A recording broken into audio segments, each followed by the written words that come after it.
Hi hello అందరికీ నమస్తే, నేను మీ రాజ్. వెల్కమ్ టు ఈటీవీ అభిరుచి పెరటి రుచులు. నగరంలో ఎటు చూసినా ఉరుకులు పరుగులు పెట్టే జనం, పెరిగిపోయిన వాహన కాలుష్యం. ఎక్కడన్నా అలసిపోయి ఏదన్నా చెట్టు కింద సేద తీరుదామంటే ఒక్క చెట్టన్నా కనిపిస్తుందా? పైగా అపార్ట్మెంట్ కల్చర్ బాగా పెరిగిపోయింది. స్వలాభం కోసం పెరడు మాయమైపోయిన ఈ రోజుల్లో ఇంకెక్కడ చెట్లు తోటలు. కానీ దాదాపు 16 సంవత్సరాలుగా తన ఇంటి మీదే చాలా చక్కగా ఆకుకూరలు, కూరగాయలు, పండ్ల చెట్లు పెంచుకుంటూ ఎంతో మందికి ఆదర్శంగా నిలుస్తున్నారు కళ్యాణ్ నగర్లో ఉంటున్నటువంటి రామరాజు గారు.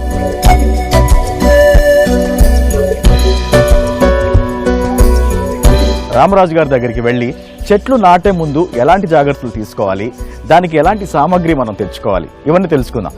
వెళ్దామా?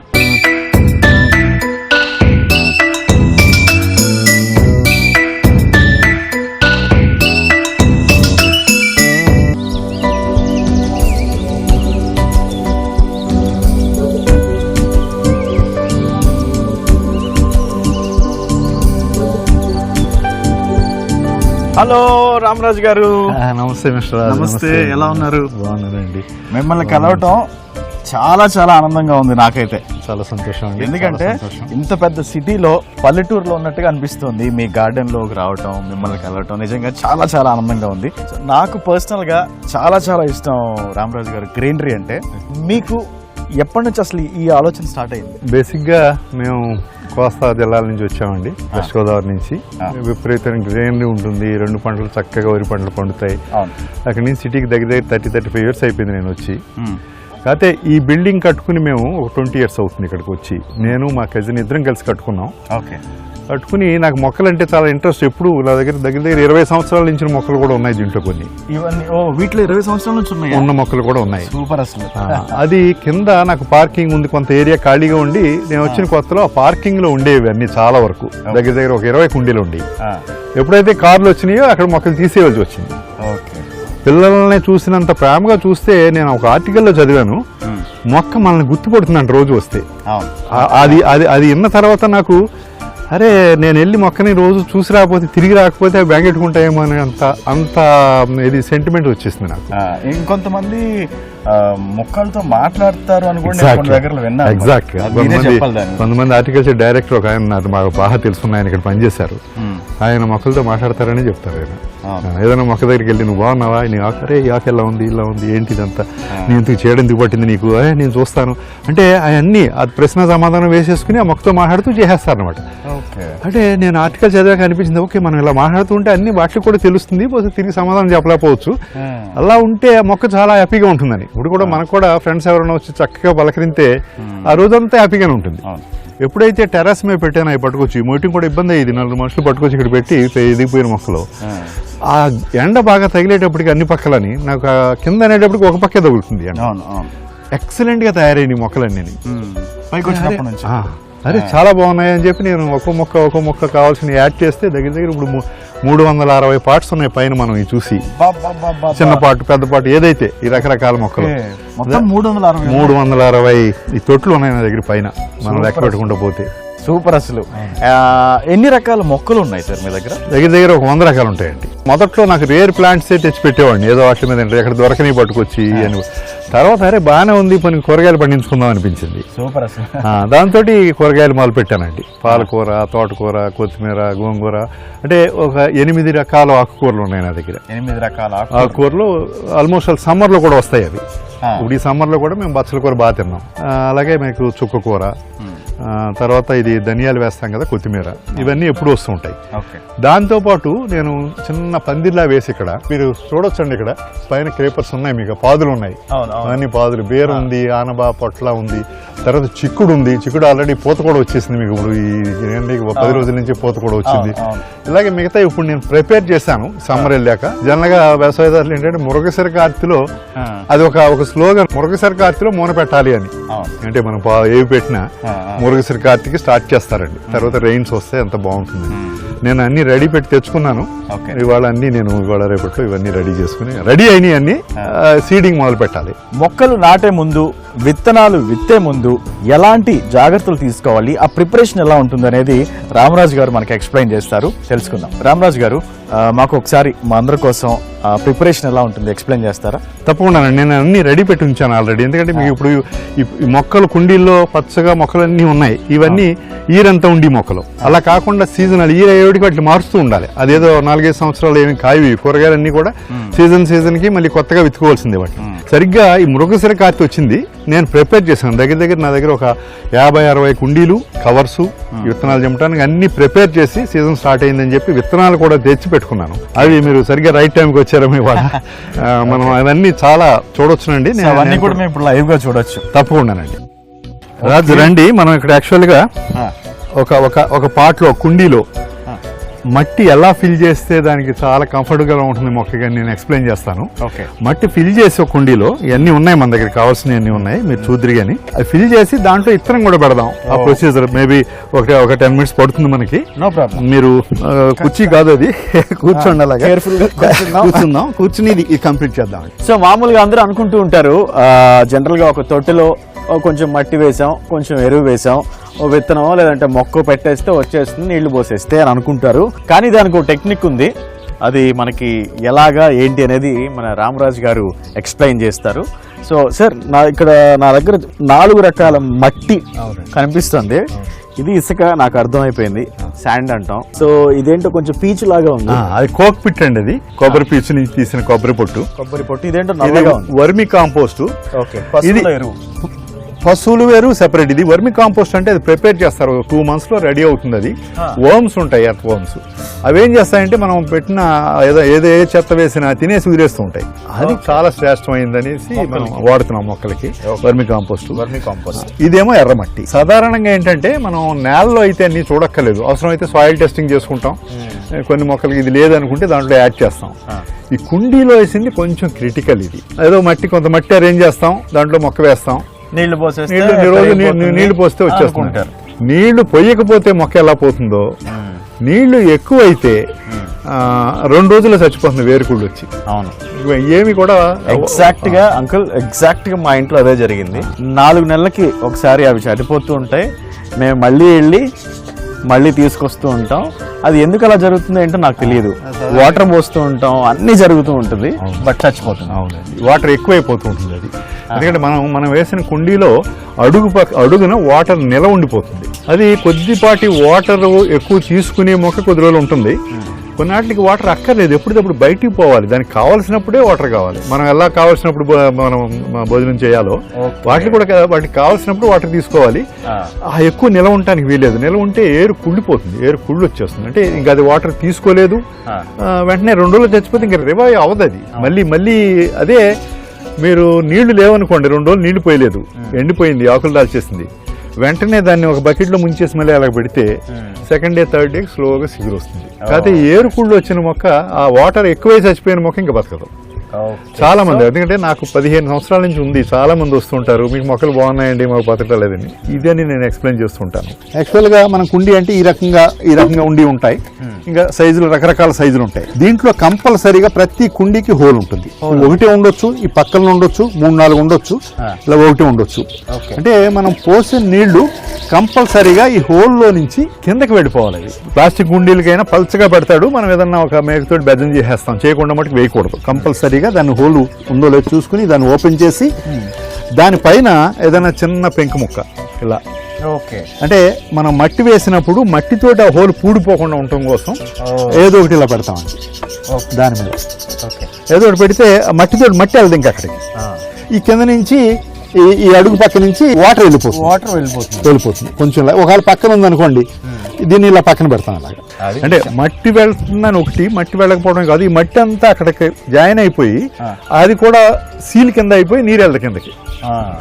దానికోసం ఏం చేస్తామంటే ఆ మట్టి ఏదో సీల్ అయిపోకుండా పోరస్గా ఉండటం కోసం దీంట్లో ఈ ఏరియాలో కొంత ఏరియా ఇసుక వేస్తామండి ముందు. శాండ్ కానీ లేదా చిన్న రాళ్ళు కానీ, అంటే వాటిలో నుంచి నీరు మట్టికి వెళ్ళాల్సిన మట్టి వెళ్లకుండా. మన దగ్గర శాండ్ ఉందండి, ఆ శాండ్ ఈ పెంకు ముక్క అంతా ములిగేటట్టుగా మనం దీని అంతా మొత్తం ఒక 1/2 ఇంచ్ మొత్తం వేసేసినా పర్వాలేదు అంతాని. ఇలా వేసేస్తే అది కింద ఉంటుంది. అదేదో మన వీటికి బలం కోసం కాదు, కానీ కిందకు వచ్చిన వాటర్ని ఆ హోల్ గుండా పంపేయడం కోసం ఇది ఇలా వేస్తాం. అంటే వాటర్ పీల్చుకుంటుంది, అంటే అది గట్టిపడిపోదు, గట్టి పడదు, వాటర్ పీల్చుకొని కింద నుంచి కింద కూలేస్తుంది అంతే. దానికోసం మనం కంపల్సరీగా అది అలా చేయవలసి ఉంటుంది. ఎంత కుండీ అయినా, అది పెద్ద కుండీ అవనివ్వండి, చిన్న కుండీ అవనివ్వండి, ఇట్ ఈస్ ఏ మస్ట్. దీని తర్వాత ఇంకా మనం సాయిల్ నింపాలి. కాకపోతే ఈ కుండీలో వేసేటప్పుడు మట్టి ఒకటి సరిపోదు, ఏమైనా మట్టి ఒకటి. ఇప్పుడు ఇది ఎర్రమట్టి, ఇది చూడండి ఇలా గట్టి గట్టి ఇట్లా ఉంది కదా, ఇక్కడ ఇది ఎర్రమట్టి ఇలా ఉంది. ఇది ఏమవుతుందంటే కొన్ని రోజులకి నీళ్లు పోస్తున్నా సరే గట్టి రాయిలాగా అయిపోతుంది. ఎర్రమట్టి గట్టిపడిపోకుండా దీని మొత్తం ఇదంతా చిదిపేసి ఈ ఉండలన్నీ కూడా దీంట్లో కోక్ పిట్టు, వర్మి కాంపోస్ట్ కలుపుతాం. సాధారణంగా 3 భాగాలు చేస్తే ఒక భాగం మట్టి, ఒక భాగం కోక్ పిట్టు, ఒక భాగం ఇది. కోక్ పిట్లో ఏ రకమైన బలమైన పరిస్థితి దాంట్లో ఉండదు. ఈ కుండీలో ఉన్న మట్టి బీసిపోకుండా రాయిలాగా అయిపోకుండా గుల్లగా ఉండటానికి ఒక్కదానికే కోక్ పిట్ పనికి వస్తుంది. తర్వాత వర్మి కాంపోస్ట్. వర్మి కాంపోస్ట్ అంటే ఈ వర్మ్స్ తోటి ప్రిపేర్ చేస్తున్నారు, అది వండర్ఫుల్, కొంచెం వీటికి చాలా బలమైన ఇస్తుంది. వర్మి కాంపోస్ట్ దొరకకపోతే పశువుల ఎరువు.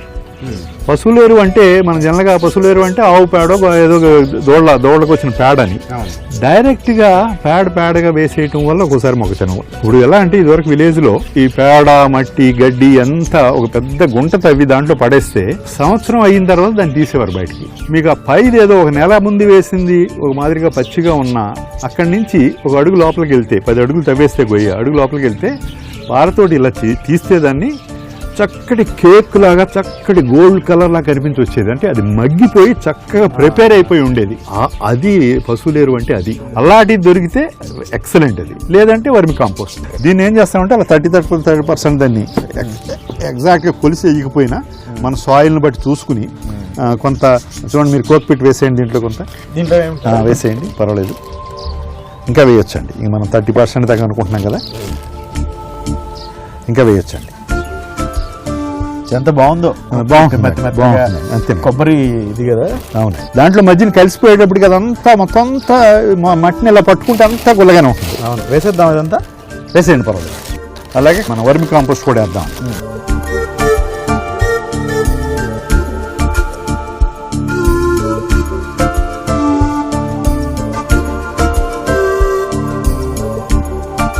దీన్ని మొత్తం అంతా కలిపేస్తామండి మనం. ఇదేదో ఆకు అండి, దీనివల్ల నష్టం లేదు, ఉంచేస్తే అది కూడా దాంట్లో కలిసిపోతుంది. ఒక ప్లాస్టిక్ ఏమి లేకుండా దీంట్లో మిగతా ఏది వేసేసినా చక్కగా వచ్చేస్తుంది. ఇది మొత్తం కలిపేస్తున్నామండి మనం. తర్వాత ఇలా ఉండలాగా ఉన్నాయి ఏమన్నా ఉంటే మనం దాన్ని పొడుం చేసేయచ్చు.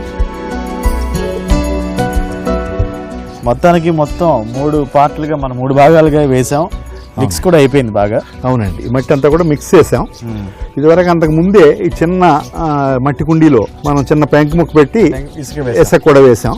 దాంట్లో ఇప్పుడు మనం ఈ కలిపిన ఇది ఎర్రమట్టి, కోక్ పిట్టు, వర్మి కాంపోస్ట్ 3 కలిపిన ఈ దీన్ని దాంట్లో ఫిల్ చేద్దామండి. మొత్తం దాంట్లో నిండా ఫిల్ చేసేయచ్చు. ఓకే, వేసేయమంటారా? వేసేయటమేనండి. మొక్కలు ఎలా నాటాలి, విత్తనాలు ఎలా విత్తాలి నేను శుభ్రంగా నేర్చుకుంటున్నాను. మా ఇంట్లో జనతా గ్యారేజ్ బ్రహ్మాండంగా పండించవచ్చండి.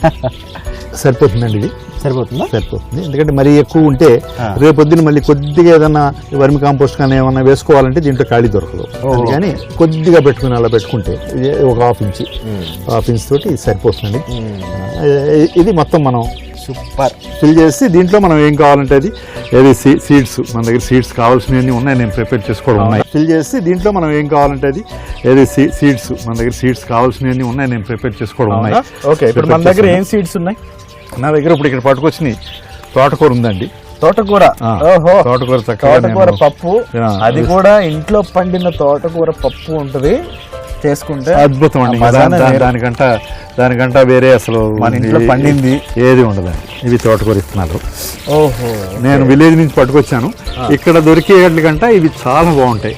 మీకు ఆ లీఫ్ కూడా చాలా ఎక్సలెంట్ గా పచ్చగా పెద్ద లీఫ్ వస్తుంది, బాగా సన్నగా ఉంటాయి. కనుక చాలా జాగ్రత్తగా, అంటే ఒక చోట ఎక్కువైపోయి ఒక చోట తక్కువ అయ్యి అలా కాకుండా యూనిఫామ్ గా మొత్తం అంతా వచ్చేటట్టుగా నేను ఎప్పుడు ఏం చేస్తానంటే చాలా ఒత్తుగా జిమ్మేస్తాను వీటిని.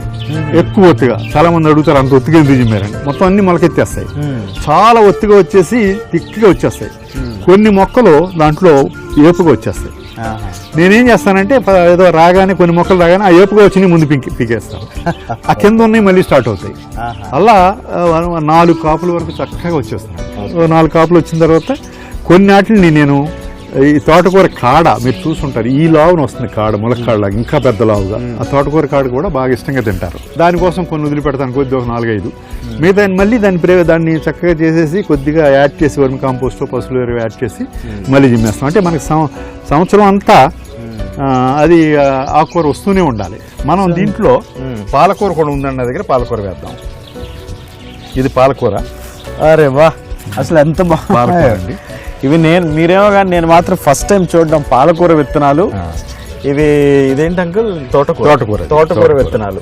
ఇంకా నేను కొన్ని ఇప్పుడు మనం ప్రిపేర్ చేసిన కుండీలు చాలా ఉన్నాయి, వాటిలో పెట్టాలని బీర తెచ్చానండి. బీర. తర్వాత ఇది చిక్కుడు. చిక్కుడు కూడా ఇది పాదులాగా పాకే చిక్కుడు కాదు, నాకు చాలా ఎక్సలెంట్ గా కాస్తుంది, సంవత్సరం అంతా కాస్తుంది. దీన్ని మొక్క చిక్కుడు అంటారు. మీకు ఇక్కడే నా దగ్గర ఉంది. అదంటే మొక్కలాగా వచ్చి చూడండి, పైన కూడా వస్తుంది. ఇది పక్కన ఇది మనం పక్కన కూర్చోండి. అదేనండి, చూడండి పైన ఎన్ని వచ్చింది, పోత వస్తాను. మొక్క చిక్కుడు ఇది. ఈ మొక్క చిక్కుడు కూడా నేను ఈ గింజలు పెడితే చక్కగా మొక్క చిక్కుడు సంవత్సరం అంతా కాస్తుంటాయి. ఇదైతే ఆనబ, మనం సొరకాయ అంటాం. ఆనపకాయ పట్టుకొచ్చాను, నాకు వీటిని కూడా ప్రిపేర్ చేశాను. వాటి కలర్ఫుల్ గా కనిపిస్తున్నాయి. అంటే ఇది హైబ్రిడ్ సీడ్ అండి, వాళ్ళు ప్రిపేర్ చేస్తారు కొంచెం. అంటే అది పుచ్చు పట్టుకోకుండా ఉంటుందనే దాని మీద ప్రిపేర్ చేస్తారు. దాంతో దాని ప్రిపరేషన్ లో కలర్ వచ్చింది. అది న్యాచురల్ కలర్ కాదండి. ఆనబ మనం సొరకాయలు అంటాం, బాగా కాస్తాయి నా దగ్గర. అవునా? అది తర్వాతనేమో ఈ బీర ఉంది నా దగ్గర. దీంట్లో మనం పాలకూర నీ కూడా చూస్తాం, ఇది బీర. తర్వాత నా దగ్గర ఇవైతే బెండ అండి, ఇవి కూడా మీకు కలర్ ఉన్నాయి. అదని ప్రిపేర్ చేసినాయి. ఇది కూడా ప్రిపేర్ చేసినవే? అవునండి. బెండ అండి, బెండ కూడా బాగా కాస్తుంది నా దగ్గర. చాలా బాగున్నాయి, బ్యూటిఫుల్ గా, ఫుల్ గ్రీన్ గా కనిపిస్తున్నాయి. తర్వాత ఇది మొక్క చిక్కుడు. ఇది నాకు చాలా ఇంట్రెస్ట్, బాగా కాస్తాయి మా దగ్గర. ఇప్పుడు కొన్ని ఉన్నాయి ఆల్రెడీని, సంవత్సరం అంతా కాపు వస్తుంది నాకు. అంటే మొక్కలాగానే పెరుగుతుంది, క్రేపర్ కాకుండా. దాంతో ఆ ఎన్ను తులసి మొక్కలాగా ఎన్ను వచ్చేసి దాని నిండా ఎప్పుడు కాస్తూనే ఉంటాయి. నెక్స్ట్ ఏం చేయబోతున్నాం? దీంట్లో చిన్న ఏరియా కదా ఇది, దీంట్లో మనం పాలకూర వేద్దాం. ఎందుకంటే పాలకూర ఎందుకంటున్నానంటే, పాలకూర అంటే నేను ఇస్తాను. ఇదే పాలకూర. అవునండి, అవును, ఇది పాలకూర. ఇది తోటకూర. అవును. ఇది బీర అండి. అవును. ఓహో, శభాష్, నాకు అన్ని తెలిసిపోతున్నాయి. ఇదంటే చిన్న ఏరియా. పాలకూర ఏంటంటే తోటకూరలాగా మొక్కని పీకేయండి దీన్ని. ఈ సైజు వచ్చిన తర్వాత దాన్ని కట్ చేస్తే మళ్ళీ వస్తుంది. అలా 3-4 సార్లు కట్ చేయొచ్చు దాన్ని, చక్కగా కట్ చేసుకుంటే. అంటే ఆ లీవ్స్ వరకు మనం కట్ చేస్తాం. లీఫ్ వరకు కట్ చేస్తే లీఫే వాడుకుంటాం మనం. త్వరగా మళ్ళీ అది కొత్త లీఫ్ తీసుకుని వచ్చేస్తుంది, దాని నేచర్ అది. దీన్ని చక్కగా మనం చిమ్మిసేయచ్చు. తోటకూర, ఇది పాలకూర. అరెవ్వా, చూసారా? ఇదిగో, ఇది మనం నాటిన తర్వాత పాలకూర అయ్యి పైకి వస్తుంది. దాన్ని మనం కట్ చేసుకుంటాం. అలాగా 4-5 సార్లుగా మనం కట్ చేసుకోవచ్చు. ఓకే సార్, నెక్స్ట్ దీన్ని సీడ్ చేసేద్దామండి. మనం తిగ్గుగా మొత్తం అంటే ఒక చోట ఎక్కువ కానీ ఒక చోట తక్కువ కానీ కాకుండా మనం పల్చగా ఇలా వేసుకెళ్ళిపోతే మనకి కనిపించానే ఉంటుంది. తోటకూర అయితే కనిపిస్తుంది, కానీ ఎక్కడ సీడ్ వేసామో కూడా చక్కగా కనిపిస్తుంది. ఇది ఇలా వేసుకుంటా వెళ్ళిపోతే తిగ్గానే వేసేయచ్చు. ఏదో మా విత్తనానికి ఇంత దూరం అనేది పెద్ద దీంట్లో పాటించక్కర్లేదు. సాధారణంగా మిగతా మొక్కలు ఎలా అంటే ఏదో అడుగున్నరో 2 అడుగులో 3 అడుగులు ఏదో అనుకుంటాం మనం. వీటికి అలా అక్కర్లేదు. పాలకూర నాటుతున్నా పాలకూర రాజ్. కొద్దిగా అక్కడ తక్కువ ఉందండి, అక్కడ కూడా వేద్దాం. ఎందుకంటే ఖాళీగా ఉంచడం అనవసరం కదా, మనం మొత్తం వేస్తేనే బాగుంటుంది. మొత్తం అంతా దీంట్లో వేసాం. ఎన్ని డేస్ లో ఇది మనకి అది వస్తుంది? 1 వీక్ లో వచ్చేస్తుంది. 1 వీక్ లో కొద్దిగా వస్తాయి. తర్వాత నేను అనుకుంటాం మనం 20 days 25 days లో చక్కగా తీసుకుంటానికి 1 month లోపల చక్కగా కట్ చేయొచ్చు. దీంట్లో ఈ సీడ్ జిమ్మాక దీంట్లో చేసే పొరపాట్లు ఎలా ఉంటాయంటే తెలియకపోతే, ఒకటి ఇలా జిమ్మేసాం, ఈవినింగ్ టైం చక్కగా పక్షులు తినడానికి వస్తాయి, ఊరికే మొత్తం తినేస్తాయి. అందుకని దీన్ని 2 రకాలుగా చేస్తూ ఉండాలి. కొంచెం ఏమో దీనిపైన కనిపించకుండా కొద్దిగా మళ్ళీ ఎక్కువ కూడిపోతే అది కష్టపడి ఆ మట్టిని అంతా పైకి గెంటుకుని రావాలి. అలా కాకుండా కొద్దిగా ఇలా చేసేస్తే అంటే సగం అన్నా దాని మట్టిలోకి వెళ్ళిపోతే అది ఇబ్బంది లేకుండా ఉంటుంది. కొద్దిగా వేస్తాం. అలాగే ఏమైనా ఇసుక దొరికితే ఇసుక వేయచ్చు. సో అవి కనబడకుండా కొంచెం మనం కవర్ చేస్తున్నాం. ఎందుకంటే పక్షులు ఈవినింగ్ టైంలో వస్తాయి, మంచి ఆకలి మీద వస్తాయి తిరిగి రావడం స్నాక్స్ లాగా అన్నమాట. సో మనం లైట్ గా మట్టి వేసి కొద్దిగా కవర్ చేస్తున్నాం అండి. ఇలా అన్నా కిందకి పోతాయి, పర్వాలేదు, కిందకి పోతాయండి. దాంతో చక్కగా వచ్చేస్తుంది. దీంట్లో ఒకటి సీమలు పట్టుకోకుండా ఉండాలి. మళ్ళీ కొద్దిగా సీమల ముందు వేయాలి. ఇక్కడ నాకు ఎక్కువగా సీమలు లేవు కనుక ఉంది, కింద ఎక్కడో వేస్తాను సరిపోతుంది. లేదా దీని చుట్టూ తిరిగా వేస్తాను. ఉంటే ఒకవేళ ఆ చీమల మందు చుట్టూ వేసుకోవచ్చా? చుట్టూ తిరిగి వేసుకోవచ్చు. వేసుకుంటే అంత రావయ్యి. అది మొక్క వచ్చిన తర్వాత మళ్ళీ సేమ్ ఏం చేయదు. కొద్దిగా మొక్క వచ్చే వరకుని. మొత్తానికి మనం పాలకూర నాటేసాం, విత్తనాలు విత్తేసాము, చాలా జాగ్రత్తగా చేసాము. దానికి తగ్గట్టుగా జాగ్రత్తలు కూడా చెప్పారు మీరు. ఇక వాటర్ అంటే దాంట్లో వాటర్ ఎలా మనం పోస్తుండాలి? దీంట్లో మొక్క బాగా వచ్చే వరకు ఈ మాయిశ్చర్ ఇలాగే రిటైన్ అయి ఉండాలండి. ఆ చెమ్మ అలా ఉండాలి. వస్తేనే అది మొక్క బాగా త్వరగా వస్తుంది. అదే ఉబ్బి సాధారణంగా కొంతమంది ఏం చేస్తారంటే దీన్ని ఒక రోజు ముందు నానబెడతారు. నానబెట్టేసి ఇంకా బాగా వస్తుంది. నేను నానబెట్టాలి, డైరెక్ట్గా వేసేద్దాం పర్వాలేదు, ఓ రోజు లేట్ అవుతుంది, 2 రోజులు లేట్ అవుతుంది, పర్వాలేదు. తర్వాత దీన్ని ఇలాగే మెయింటైన్ అవ్వాలి. కంపల్సరీగా వాటరింగ్ షవర్ లా ఉంటుంది చూడండి, ఒక చిన్న బాటిల్, ఆ షవర్ తోటి వాటరింగ్ చేయాలి. ఇది మనం ఇలా వాటర్ పోసామనుకోండి, ఏదైనా పట్టుకొచ్చి మగ్గతో పోసేస్తే ఇక్కడ ఉన్న సీడ్ అలా వెళ్ళిపోతుంది మళ్ళీ. అంటే ఇక్కడ గ్యాప్ వచ్చేస్తుంది, ఈ సీడ్ అక్కడెక్కడ వస్తుంది. అదేం కాకుండా ఉండడం కోసం గ్యారంటీగా షవర్ తోటి పోయాలి. షవర్ లేదు అనుకుంటే మన చేయి అడ్డు పెట్టుకుని చక్కగా అలా మొత్తం అంతా తడిసేటట్టు మన చేతి మీద పోసుకుని చక్కగా ఇదంతా కవర్ అయ్యేటట్టుగా మొత్తం కవర్ అవ్వాలి. కింద దాకా, కింద నుంచి నీళ్లు ఎక్సెస్ వాటర్ బయటకు వెళ్ళిపోయేటట్టుగా మొత్తం మట్టి అంతా కవర్ అయితే ఆ చెమ్మ ఎక్కువగా ఉండటం వల్ల అది త్వరగా ఉబ్బి ఆ మొలకెత్తేది కూడా వచ్చి త్వరగా వస్తుంది. అలా చేయవలసి ఉంటుంది. అది ఆ రకంగా కంపల్సరీగా రోజు నీరు పోయాలి. పూర్తిగా డ్రై అయిపోకూడదు. అయిపోకుండా దాన్ని మాయిశ్చర్ అలా మెయింటైన్ చేయాలి. ఇంకా తప్పదు, ఏదన్నా ఒకవేళ డ్రై అయిపోతుంది లేకపోతే పక్షులు ఇబ్బంది పడుతున్నాయి అనుకుంటే దీనిపైన చిన్నది ఏదో కప్పొచ్చు. అంటే ఇప్పుడు ఏం మొక్క ఎక్కలేదు కనుక గ్రీన్ నెట్ ఇది మన బట్టో ఇంకోటి ఏదో సాధారణంగా విలేజ్లో ఏం చేస్తారంటే ఒక తాటాకు పెడతారు. దాని మీద ఒక తాటాకు కొట్టి తాటాకు పెడతారు. అలా అంటే ఆ మాయిశ్చర్ అలా రిటైన్ అయితే అలా ఉండటం వల్ల అది బాగా వస్తుంది అని. మాయిశ్చర్ పోకూడదు. అలా చేస్తే చక్కగా అన్ని వస్తాయి, చాలా చక్కగా గ్రీన్గా వచ్చేస్తుంది అంతని. సో చూస్తున్నారు కదా మీరు, అంటే ఎలా అసలు విత్తనం ఎలా విత్తాలి, ఆ ఎరువులన్నీ కూడా సాయిల్ ఎలా మనం రెడీ చేసుకొని ఆ తొట్టిలో ఎలా పెట్టాము, ఇదంతా కూడా ఈ రకంగా మనం చేస్తే గనక ఏ మొక్కలైనా ఖచ్చితంగా బ్రతుకుతాయి. చాలా గ్రీనరీగా కనబడుతుంది. అండ్ దాని నుంచి మనం ఒక 4-5 సార్లు కూడా, ఇప్పుడు మేము పాలకూర వేసాం కాబట్టి ఒక 4-5 సార్లు ఖచ్చితంగా మనం కట్ చేసుకుంటే మళ్ళీ వస్తూ ఉంటాయట. నిజంగా వింటుంటే ఎంత బాగుందో, చాలా బాగుంటాయి. తింటుంటే ఇంకా బాగుంటుంది. అవును, ఇంకా బాగుంటుంది. ఓకే రామరాజు గారు, థ్యాంక్ యూ వెరీ మచ్. మీకు నేను ఆల్రెడీ మట్టి పట్టుకున్నాను, మీరు కూడా మట్టి పట్టుకున్నారు. మట్టి చేతులతో మట్టి షేక్ హ్యాండ్. అంటే వ్యవసాయంలో ఉన్నప్పుడు మట్టి చూడకుండా మట్టిని పట్టుకోకుండా ఏం అవ్వదు. అవును, థ్యాంక్ యూ సో మచ్. మీరు చాలా ఓపిక్గా మాకు అన్ని విషయాలు చాలా తెలియని విషయాలు చెప్పారు. అండ్ సో విత్తనాలు ఎలా విత్తాలి అనేది మేము ఇప్పుడు చూపించాం కదా. సో నెక్స్ట్ ఎపిసోడ్లో మొక్కలు ఎలా నాటాలి, వాటికి సంబంధించి ఎలాంటి జాగ్రత్తలు తీసుకోవాలి, వాటి సంరక్షణ మేము మళ్ళీ చెప్తాం. Okay, so thank you very much sir once again. So ఇది ఇవాళ మన పెరటి రుచులు. మరో ఎపిసోడ్లో నేను మళ్ళీ కలుస్తాను. నేను మీ రాజ్, సైనింగ్ ఆఫ్, టాటా.